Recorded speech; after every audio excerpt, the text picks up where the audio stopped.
उत्तर प्रदेश में आदित्यनाथ जी की सरकार ने जुर्म और जाति की सारी इंतहा पार कर ली है। नफरत, दुर्भावना और प्रतिशोध की राजनीति में उत्तर प्रदेश की सरकार जल रही है। ये आज आप सुनकर पूरी घटना को सच्चाई जान जाएं। और ये बातें मैं क्यों कह रहा हूं, आपको याद होगा विकरू कांड जिसके बाद कई इनकाउंटर हुए थे।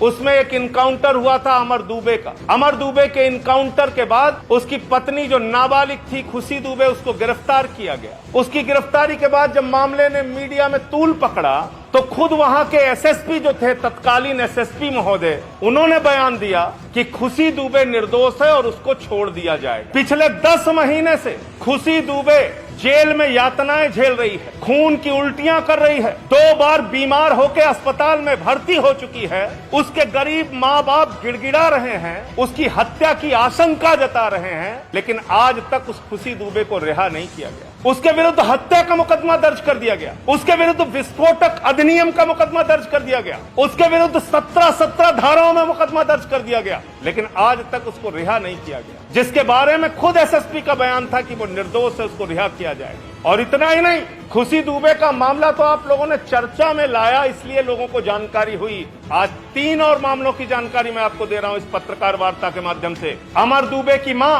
क्षमा दुबे पिछले 10 महीने से जेल में है।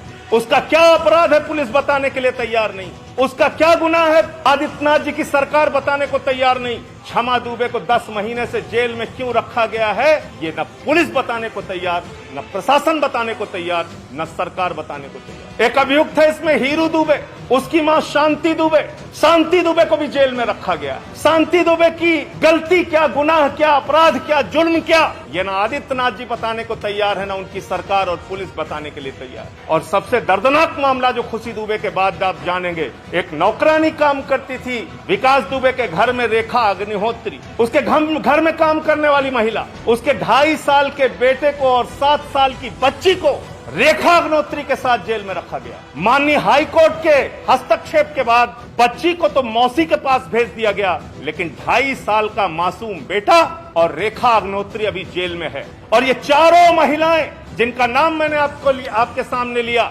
अमर दुबे की नाबालिग पत्नी खुशी दुबे, अमर दुबे की मां क्षमा दुबे, रेखा अग्निहोत्री विकास दुबे के घर में काम करने वाली महिला, और शांति दुबे हीरू दुबे की मां, ये चारों महिलाएं, मैं पूरे जिम्मेदारी से कह रहा हूं, एफआईआर की कॉपी मेरे सामने है। जो शुरुआती एफआईआर पुलिस ने लिखी, कानपुर के पुलिस के शुरुआती एफआईआर में चारों महिलाओं का नाम नहीं है। इन चारों महिलाओं का नाम इस एफआईआर में नहीं है। मैं इसकी कॉपी दे रहा हूं आपको। इसमें 22 अभियुक्त बनाए गए हैं और इन 22 अभियुक्तों में इन चारों महिलाओं का नाम नहीं है। तो मैं पूछना चाहता हूं आदित्यनाथ जी आपसे, आप प्रतिशोध में, दुर्भावना में, नफरत में इतने आगे बढ़ चुके हैं कि 2.5 साल के बच्चे को उसकी मां के साथ आप 10 महीने से जेल में रख रहे हैं। अब प्रतिशोध में और नफरत में इतने आगे जा चुके हैं कि अब अमर दुबे की मां, उसकी पत्नी हीरो दुबे की मां को 4 महिलाओं को जेल में 10 महीने से सड़ा रहे हैं। मैं पूछना चाहता हूं, कितनी नफरत की कार्रवाई आप करेंगे आदित्यनाथ जी? कितने मुकदमे लोगों के ऊपर लिखकर आपके मन में शांति मिलेगी?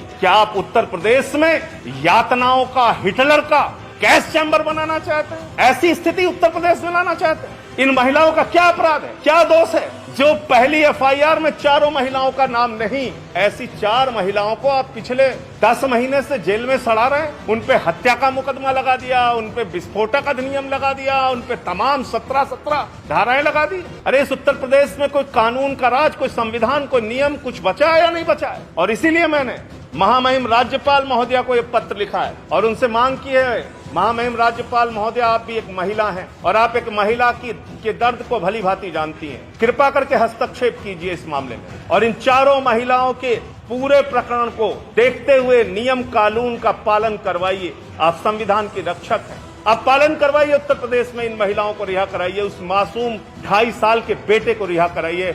आदित्यनाथ जी, पता नहीं आपको शर्म आती है कि नहीं आती, लेकिन जरा सोचिए, जब वो 2.5 साल का बेटा बड़ा होगा तो आपके बारे में क्या सोचेगा कि मैं कैसे जुल्मी राज में पैदा हुआ, जहां मेरा बचपन जेल में बीता बगैर किसी गुनाह के। ये पूछेगा सवाल वो। और इसलिए मैं आपको दिखाना चाहता हूं ये तमाम बयान जो उस समय के एसएसपी महोदय ने दिया है। एसएसपी का बयान है जिसमें वो कह रहे हैं कि खुशी दुबे निर्दोष है। एसएसपी का बयान है जिसमें वो साफ तौर पे मान रहे हैं कि खुशी दुबे निर्दोष है और ये उसकी हालत जो बिगड़ी है जेल में, खुशी दुबे की उससे जुड़ी हुई खबरें। तो जब एसएसपी मान रहा है और मैं आपको दिखा रहा हूं कि क्या क्या बयान उस समय के आए थे, तो आपने जबरन क्यों जेल में रखा हुआ है? क्यों अपनी प्रतिशोध और नफरत की राजनीति में आप मुकदमे लिखने में मास्टर हैं, मैं जानता हूं। आपने 14 मुकदमे मेरे ऊपर लिख दिए, मेरे पार्टी का दफ्तर खाली करा दिया, और मुकदमे लिख लीजिए। हम लोग आपकी यातना बर्दाश्त कर लेंगे। आप लिख लीजिए सूर्य प्रताप सिंह पे मुकदमा, वो भी बर्दाश्त कर लेंगे। लेकिन 2.5 साल के बच्चे को तो जेल में मत रखिए, 2.5 साल के मासूम को तो जेल में मत रखिए। क्या सोचेंगे लोग आपके बारे में? कितने नफरत से आप सरकार चला रहे हैं उत्तर प्रदेश की। इससे बाहर आइए आदित्यनाथ जी, और मैं आपसे कहूंगा कि जब तक आम आदमी पार्टी का अस्तित्व है और जब तक हम लोग राजनीति में हैं, लोकतंत्र नियम से चलेगा, कानून से चलेगा, संविधान से चलेगा, तानाशाही से नहीं चलेगा। उत्तर प्रदेश में हम हिटलर का गैस चैम्बर नहीं बनने देंगे। उत्तर प्रदेश में हम यातना गृह बनने नहीं देंगे। उत्तर प्रदेश में नाजायज किसी को अपनी दुर्भावना के चक्कर में अगर आप जेल में डालना चाहेंगे तो ये राजनीति हम लोग चलने नहीं देंगे। इसके खिलाफ हम खड़े होंगे। मैं दिखाना चाहता हूँ एसएसपी से संबंधित क्या खबर आई थी इस समय। एसएसपी दिनेश कुमार टी ने बताया कि कुछ लोगों ने उसका नाम लिया था, इसीलिए उस पर कार्रवाई कर जेल भेजा गया था। अब दोबारा कार्रवाई की समीक्षा की गई तो उसकी भूमिका नहीं पाई गई, इसीलिए उसको जेल से रिहा करने की प्रक्रिया शुरू कर दी गई है।